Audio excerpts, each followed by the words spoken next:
So in life, oftentimes, we can classify something as an asset and as a liability. Now, I'm sure everyone here knows already what an asset is and what a liability is. An asset is something that can make you money, gains value over time. Liability is something that you're going to have to pay off. It can depreciate in value and affect your net worth. There's very few things in life that can actually be both an asset and a liability. But what I'm here to unlock today with you guys is, what is, I believe, your greatest asset and your greatest liability? It's something that's right here for all of us, guys. It's our mindset. That's right. It's in your head. It's with you all the time. That is your greatest asset, and unfortunately for many, also their greatest liability.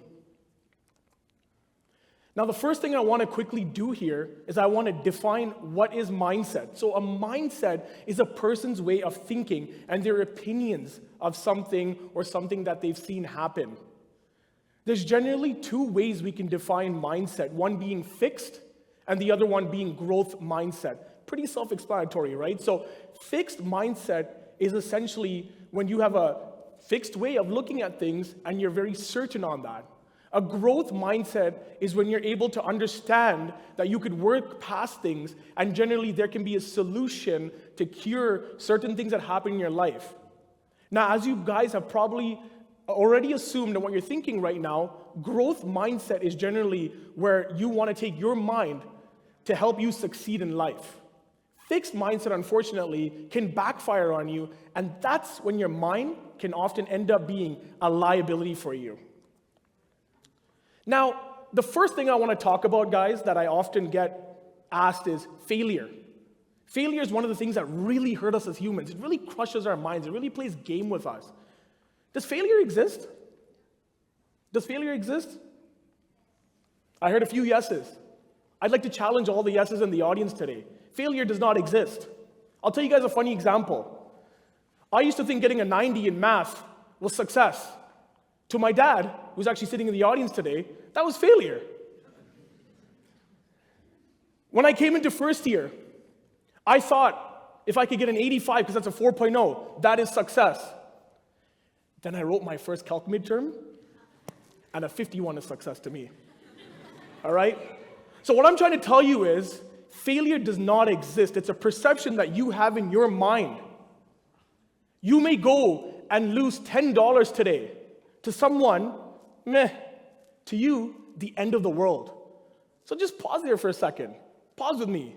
Does failure really exist? Because here's one thing, guys. Every single one of us in this room, there's something in the back of our heads. You don't have to actually touch the back of your head. I'm just doing it to be dramatic. But there's something in the back of your heads that you believe you're failing at today. I'll give you guys a good example. I told my brand manager, my strategy manager, hey, I want to lose 30 pounds, man. I look like I'm out of shape.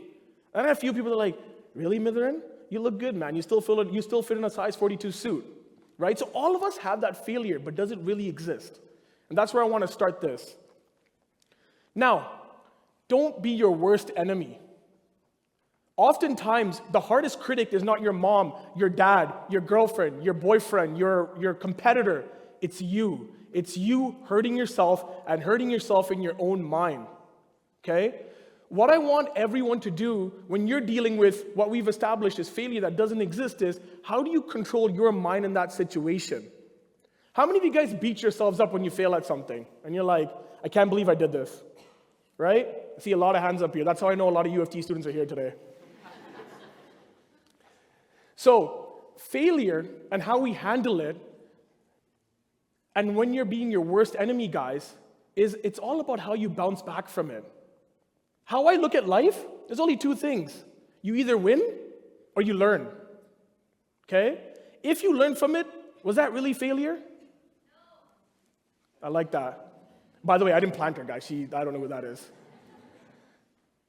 Your worst enemy is you. It starts with you. I want you guys to go look at yourselves in the mirror and say, I love me. I'm going to embrace whatever failure it is, and I'm going to learn from it. You fail a test, go write it back. You lose money, go make it back. You lose a girlfriend, find another one and make it work with her, either or. Where does it start? I mentor a lot of students. I mentor a lot of people in business today as a CEO of my company. And I always hear someone, Mithuran, I want to be the next billionaire. I want to be the next Elon Musk. Yo, I want 100 on my exam. You know, Professor Dewan's marketing, I'm going to get 100 on it. I think he's somewhere in here. Stop with the end goal, okay? You don't go from 1 to 10. It's 1, 2, 3, 4, 5, 6, 7, 8, 9, and then you get to 10. Start with the habits. I'm a big basketball guy. Everyone talks about LeBron James. We see him at almost 40 years still dunking the ball, still crushing guys half his age. But what you guys don't realize is he puts himself through the work every day. He does the 1%. You know, one of my mentees, he's like, oh my God, I wish I put $100,000 into NVIDIA last year. Anyone follow stocks? That stock blew up. It went up 235%. I know, man, we could all be rich if we put our money into it, right? We're blowing our minds because the stock went up 235%. But what about if you guys got 1% better every day? Wouldn't you be 365% better in a year? Better than that NVIDIA stock that your jaw's on the floor about? Have you thought about that? I'm going to give you guys a good example. One of the most relevant examples that still stick in my mind till today is the guy who went to the gym every day for 5 minutes for 21 days. So there was this gentleman, he went to the gym every day for 21 minutes. Apparently he would just go and take dumbbells and just do 5 minutes.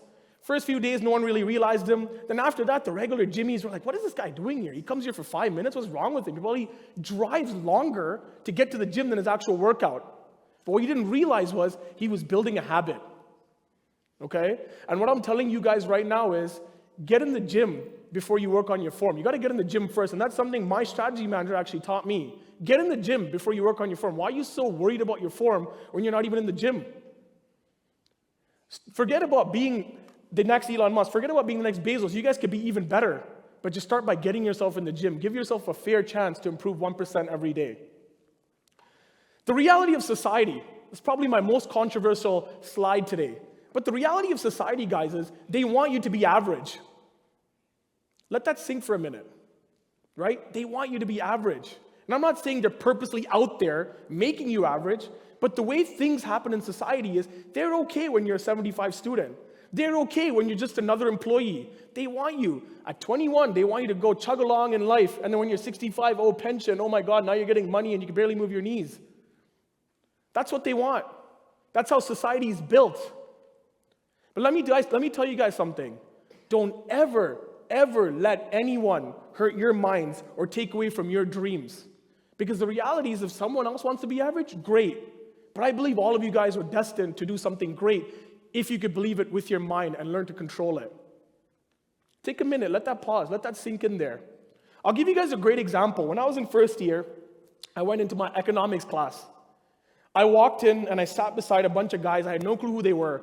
And I don't know if first year management students do this, but like I used to do it. Be like, yo, like, what do you want to be? Like, yo, what's your plan after 4 years? Like, what do you want to do? Yo, CEO of this company. Yo, I'm going to start the next Facebook. I'm going to do that. Then we all write our first midterm in econ. And then we realized we got a 50 and a 60. We're like, yo, I just want to pass 4 years, bro. Right? All it took was 8 pieces of papers to humble you? Come on. You guys are better than that. Right? But that's just society's way of humbling you and making you average. Once again, they don't do it on purpose, so I don't want to be controversial here, but that is the reality. Right? They teach you safety. They teach you safety. Who here thinks having a job in the bank is safe? Few hands up. You guys ever heard of AI before? Because if not, you should watch out for that. Right? Nothing is safe, guys. What's actually safe? What's actually safe? Working in Microsoft, is that really safe? People who worked at Blockbuster 20 years ago would have told you that's safe. People who work in the hotel industry 20 years ago would have told you that's safe. My dad was a taxi cab driver for 20 years. He'd probably tell you that isn't safe because something called Uber came along and kind of, well, the rest is history. Right? So what really is safety? Right? What really is going to protect you if you don't take that risk and that leap of faith? And this all goes back to the fact that we don't realize that our mind's our greatest asset, but we ourselves allow society and others around us to make it a liability for us. Am I going somewhere with this? I like that. I see some head noddings. What you believe, you can do. What you don't believe, you won't do. It's that simple. Who's heard of manifestation before? Yeah. I'm not gonna, look, I'm gonna talk about manifestation here, and my plan's not to go viral on Instagram, but it's to be genuine with you guys, right? It all starts with a belief. And as you've seen, I started talking about habits and perseverance because I think that's the most important part, right? You have to have the belief, but the habits and perseverance has to be there as well too. But you have to start with the belief. Who here believes that they could do something amazing in this world? Put up your hand. Come on, everyone put up your hand. Don't let me down here, right? You all can. You all will. You all should. Now life, what happens in life is you're going to be knocked down 9 times. Just when you think you've been knocked down hard enough, you're going to probably get knocked down even harder. But the winners are the ones who could get back up every single time and said, I learned, I still believe, and I'm going to go and crush it. And it starts with that habits and that perseverance. There's not a lot of things we can control as humans. Quite frankly, there's almost nothing. Most of us spend our entire day thinking about things we can't control. Yo, my girlfriend's going out to a party today. I wonder what she's going to do. Can you really control that? You can't. Oh, this guy's driving. I don't know if he's going to drive safe. There's certain things that you just can't control. Let me tell you guys something. Our hearts are beating. Can you control it? Can you control it from stopping any point right now? I don't want to sound pessimistic right now, but your heart could stop at any point. Your kidney could stop at any point. Your liver could stop at any point. But what's the one thing we control? It was our mind. Your mind is your temple. It's your safe place. Protect it. Protect it. Protect it. Don't ever let anyone tell you you can't do something but greatness. The reason I talked about belief last is because everyone starts with the belief and then we get crushed along the way. Protect that belief. And I know I gave a lot of university-based example today as we have a lot of university students here, but don't let society, don't let others hurt you along the way what you believe you can do. You are destined to do great, great things. It starts with you. All we control, like I said, is our mind, and you have to protect it. I'm going to give you guys one last thing here before I leave today and before I conclude my speech. Go home today. Look in the mirror. I don't care if you're 8, 65. I don't care where your life is, where your financial situation, where anything is. Look at your fingers, your hands. This is you. You could do anything you put your mind to. What we don't realize is this world is full of abundant opportunities, and there's things that we can do that we probably didn't even believe we can do. But it starts with the belief. Then you go with the habits and the perseverance, and you protect your mind along the way, and you learn from your mistakes. Remember, you win or you learn. I come from a Sri Lankan Tamil background. I wasn't supposed to be here. We were supposed to be 6 feet under the ground by now. My dad came to this country with $10, and he didn't know where to go. He brought his wife, and he had a 3-month-old daughter. He started with $10, and he managed to raise 3 kids. My mom was a nurse back home. She came here, didn't know the language, but picked up odd jobs to feed her kids. I wasn't supposed to be here. My sister was told that females shouldn't be in the sciences and better off being served as a stay-at-home mother. She's a doctor. I have a brother who has club feet, who was made fun of a lot for the way he was, but today he's actually an educator at the University of Toronto. I myself was told that my mouth would either get me in a lot of trouble or make me millions, and I'm here today. I remember coming to U of T and not having enough money to pay for my tuition, but today I started my own damn scholarship that no one can take away from me. That's right. That's right. That's right.